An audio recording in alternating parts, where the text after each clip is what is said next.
Good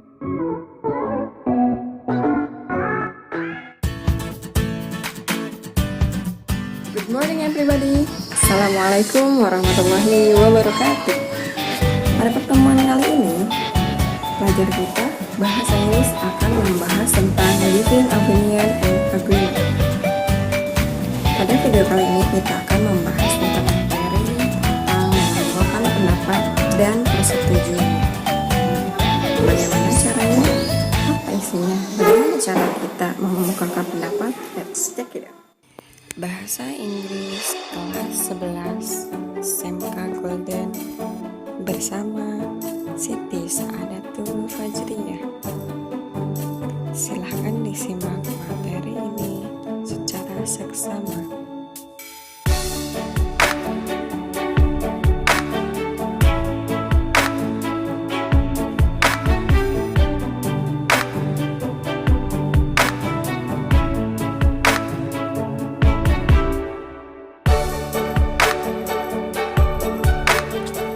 Sebelumnya kita ketahui dulu potensi dasar mata pelajaran bahasa Inggris kelas 11 dari ranah pengetahuannya, yaitu menganalisis fungsi sosial, struktur teks, dan unsur kebahasaan untuk menanyakan dan menyatakan pendapat dan pikiran sesuai dengan konteks penggunanya.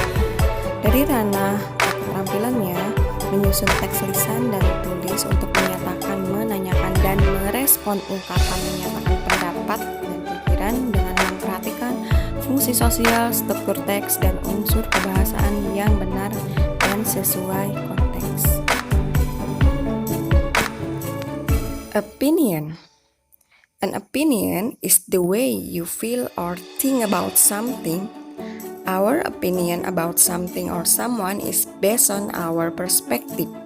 Whenever we give or express our opinion, it is important to give reasoning or an example to support our opinion.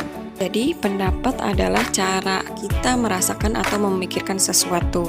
Pendapat kita tentang sesuatu atau seseorang didasarkan pada perspektif kita. Setiap kali kita memberi atau mengungkapkan pendapat, penting untuk memberikan alasan atau contoh untuk mendukung pendapat kita. Ada beberapa opini di bawah ini. I like Harry Potter movies because the magic seems so real. I don't agree with you. Harry Potter movies are just overrated. I like playing tag because it is so much fun. I don't like playing tag because people end up fighting. In my opinion, the government should provide means of sustenance for underprivileged people instead of building tall towers. Mari kita perhatikan struktur kalimat untuk mengungkapkan opinion.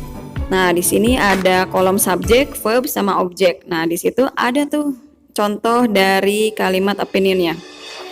I agree with what you are saying. We believe this is not the right way to handle things. Nah, selanjutnya bisa kalian simak sendiri sampai bawah ya. Di situ contoh dari ungkapan opinion. Jika pendapatnya berdasarkan sudut pandang pribadi, sudut pandang kita sendiri, berikut adalah ungkapan-ungkapan yang digunakan untuk menunjukkan sudut pandang pribadi. Contohnya, in my opinion, I think, personally I think, bla bla bla, in my experience, bla bla bla, I strongly believe that, bla bla bla. What I mean is, bla bla bla, in my humble opinion, bla bla bla, dan seterusnya bisa dibaca ya. Kemudian, jika pendapat kita atau opini kita berdasarkan sudut pandang yang umum atau bukan berdasarkan sudut pandang pribadi, berikut ini adalah ungkapan-ungkapan yang digunakan untuk menunjukkan sudut pandang yang umum. Contohnya, most people do not agree, bla bla bla. Almost everyone, bla bla bla. Some people say that, bla bla bla, dan seterusnya bisa kalian perhatikan ya.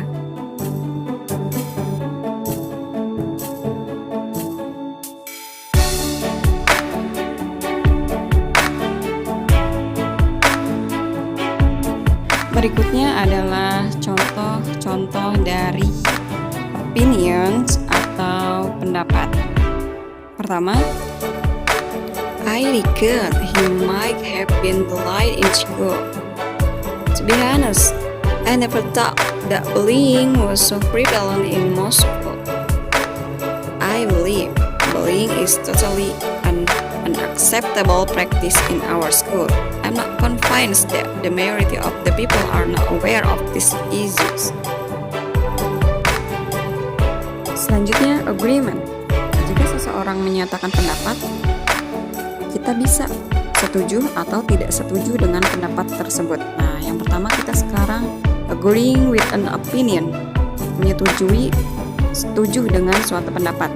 Berikut adalah ungkapan-ungkapan yang digunakan untuk menyatakan persetujuan dengan sebuah pendapat. Contohnya, of course, this is absolutely right. I agree. I never thought about that. Kemudian, jika kita tidak setuju dengan suatu pendapat, disagreeing with an opinion, berikut adalah contoh-contoh ungkapan yang digunakan untuk menyatakan ketidaksetujuan tentang suatu pendapat. I'm sorry, I don't agree with you. I disagree with you. I think you are wrong. I'm not sure I agree with you. I don't agree with you. I'm afraid I have to disagree with you. I do not believe that. By this, I mean. Berikutnya adalah contoh-contoh bagaimana kita mengungkapkan setuju dan tidak setuju dengan sebuah pendapat. Di kolom ini ada kolom statement, ada kolom agree sama kolom disagree. Contohnya, smoking should be banned in public place. Contoh kalimat agree-nya, I totally agree that smoking should be banned in public place. Kemudian kalau disagree, I'm sorry, but I tend to disagree with you on this.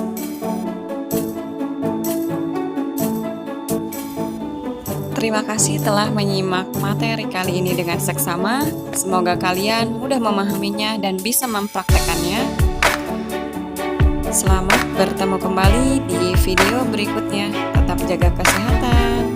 Love you all. Wassalamualaikum warahmatullahi wabarakatuh.